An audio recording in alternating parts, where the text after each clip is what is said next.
Seguimos en la segunda edición de Energía H2 hablando de hidrógeno verde, de las compañías que están apostando por esta transición energética. Una de las compañías más importantes en esta conversación y que está participando como un key player aquí hoy en día es ERP, y para hablar de esta compañía y con una conversación muy interesante, hoy tengo el placer de saludar a el socio fundador David Rullet. Bienvenido. ¿Qué tal? ¿Cómo estás, Catalina? David, nos encontramos en Chile hablando de hidrógeno, ahora pasamos a España, ustedes que tienen un reconocimiento internacional importante, pero aterricemos la conversación hoy aquí. ¿Cómo analizan el panorama actual? Bueno, primero ya me gustaría ser un key player importante a nivel global. Somos una humilde empresa de ingeniería y project management que nos gusta movernos siempre de la realidad, a veces incluso en el de las malas noticias, ¿no? ¿Cómo vemos el panorama? Bueno, yo no creo que sean malas noticias, ¿no? Al final, yo creo que ha habido una cierta euforia, hubo una cierta euforia pensando que el hidrógeno verde era algo muy parecido a... O sea, nos fijamos más en la palabra verde que en la palabra hidrógeno. Sí. Y yo creo que eso ha sido un error, porque precisamente la industria verde es una industria que está absolutamente comoditizada, donde el elemento de riesgo técnico es mínimo, donde el riesgo operativo es mínimo.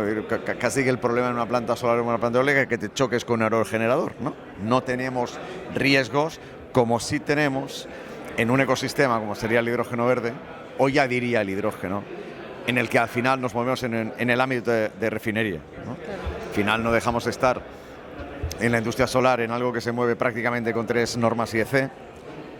La eólica se mueve con una norma IEC prácticamente, y aquí tenemos más normas que pelos en la cabeza.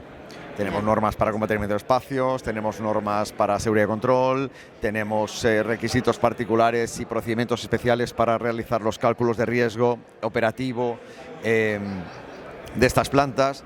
Tenemos detectores de hidrógeno en caso de fugas. El hidrógeno cuando arde a luz diurna no se ve. Es decir, probablemente partimos de un escenario muy optimista, excesivamente optimista, yo creo fundamentalmente por no partir del mejor punto de referencia, que era fundamentalmente entender que nos movíamos más en un ámbito de producto petroquímico que no en una producción de kilovatio que luego tenía una diversificación. No son renovables diversificadas, sino que es una forma diferente de obtener productos de la industria petroquímica. Yo creo que con esa visión, pues ahí sí podemos aterrizar a tierra lo que es hoy el tema del hidrógeno. Desarrollar un proyecto administrativamente es muy complejo, es muy largo. Encontrar hoy compradores a plazo de hidrógeno o de cualquiera de los posibles derivados que podemos obtener de combustibles sintéticos, amoníaco, es muy complicado que alguien te firme un contrato de compra de esos productos a plazo, y por lo tanto ya tenemos la falta de los dos elementos principales que soportan la financiación. Claro, pues con ese escenario, bueno, ahora hemos tenido un sustito, pero yo soy optimista, ¿no? Al final esto es petroquímica, spoiler, acaba bien. Hace 150 años que desde que se encontró petróleo en Pensilvania no sabemos manejar con los hidrocarburos. Claro. Bueno, con los hidrocarburos. Con este baño de realidad y aprovechando tu participación en uno de los paneles más interesantes que abrió el evento respecto a financiación, vayamos más a fondo en este tema. ¿Cómo lo ven ustedes desde la compañía? Bueno, casi que te he lanzado algunos de los elementos que caracterizan esto, ¿no? Al final, la evaluación del riesgo en un proyecto está absolutamente sistematizada desde hace un montón de tiempo, ¿no? Es el modelo histórico de rating de Standard & Poor's, en el cual, cuando uno evalúa la viabilidad de un proyecto, evalúa 4 tipos de riesgo. Claro. Evalúa el riesgo mercado, es decir, la posibilidad que tengo yo de vender esa energía o ese producto final. Evalúa el riesgo, lo que se llama el delivery method, es decir, la forma de construir ese activo. Luego evalúa el construction method, es decir, el riesgo de que este proyecto se parezca al proyecto original y que las tecnologías estén disponibles y que podamos construir el proyecto según lo habíamos previsto. Y lo que se llama el riesgo de performance, es decir, que cuando eso esté operativo, el rendimiento que tenga sea parecido al del proyecto. Claro. Son 4 riesgos. De esos 4 riesgos, 3 prácticamente, que en el caso de las renovables son cero. En el caso del hidrógeno, vuelvo con el mensaje anterior, ¿no? Estamos hablando de algo que se parece más a la petroquímica que no a algo que está modularizado, tiene economía de escala, tiene economía de alcance, comoditizado totalmente en los proveedores, hasta han comoditizado la ingeniería.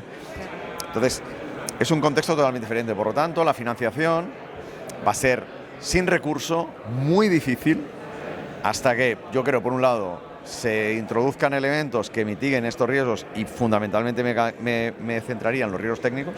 Ok.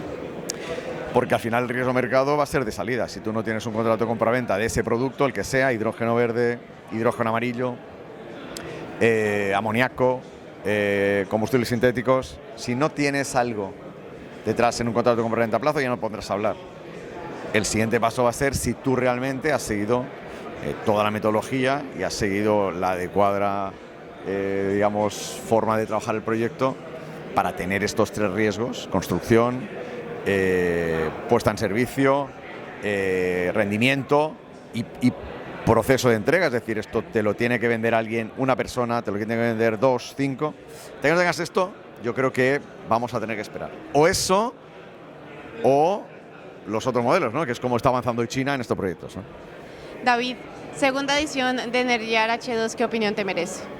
Y bueno, nosotros como que esta historia nos la creímos casi de entrada, ¿no? Éramos muy escépticos con el hidrógeno. Mi formación es de ingeniero nuclear, decía, a mí me da miedo todo. Yo entro en una habitación vacía y tengo miedo, así que imagínense con el hidrógeno. Claro, la realidad es que cuando apostamos por esto, hará 2 años, casi que entramos por obligación. Claro. Entramos por obligación porque el mercado lo demandaba y porque también casi sin querer empezamos a participar en un proyecto en Uruguay de hidrógeno para producción de fuels. Después de 2 años, yo diría que aún le falta. Yo creo que el siguiente paso que debería haber es, y que igual también, ¿no? es el mejor diagnóstico del sector, es la ausencia de expositores, ¿no? Es decir, en el evento renovables puedes tener 60, 70 expositores y lista de espera, y aquí es muy complicado. Es muy complicado encontrar proveedores de equipos, es complicado encontrar ingenierías, es complicado encontrar despachos de abogados que estén... Entonces, todos esos elementos yo creo que al final hacen que hoy por hoy sea de los mejores eventos que uno se puede encontrar en hidrógeno, tanto en Chile como aquí, y que yo creo que el desafío es crecer y que probablemente crezca cuando esta industria sea una realidad, ¿no? Y eso, yo soy optimista. Yo creo que, no sé, los chinos hace 6 meses montaron la planta más grande del mundo en medio del desierto del Gobi, 260 megas de electrolizadores, están cotizando la que será la siguiente, 450 megas. Yo creo que de pronto en 2 años, 3 años nos vamos a encontrar con gigavatios. Ojalá. Por el mundo, y todo eso yo creo que nos tiene que dar el adecuado soporte de la industria, ¿no? De la industria de la construcción, de la industria de la ingeniería y luego pues de la industria de promotores para este desafío que es el hidrógeno. David, gracias por estar en las cámaras y micrófonos de Review Energy hoy. Gracias.